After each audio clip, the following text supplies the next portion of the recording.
Hey guys, in this video I will show you how you can fix a keyboard not working in Taskbar and Start Menu. So without further ado, let's get started. So if you're, as you can see here, keyboard not working, first what I suggest to do here is to right click on your Windows icon.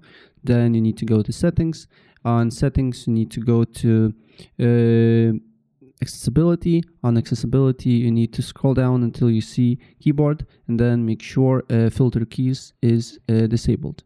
And now as you can see here I can write, but if it's not the case then we can proceed with other steps. So right click on your Windows icon, then you need to go to Task Manager.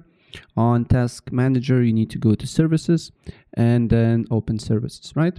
And then you need to scroll down until you see T letter, right? T letter, and then here you should find text input management service. Right click on it with properties, make sure it's start to type automatic and it's running.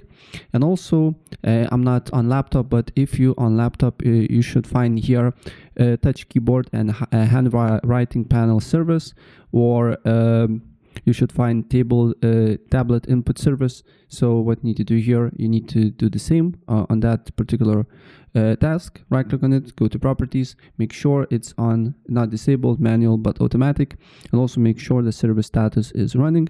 If it's not running, just start, apply OK. Maybe restart computer and your problem should be fixed. So yeah, that's basically it. If I help you out, please press like button and subscribe for more. Take care. Bye.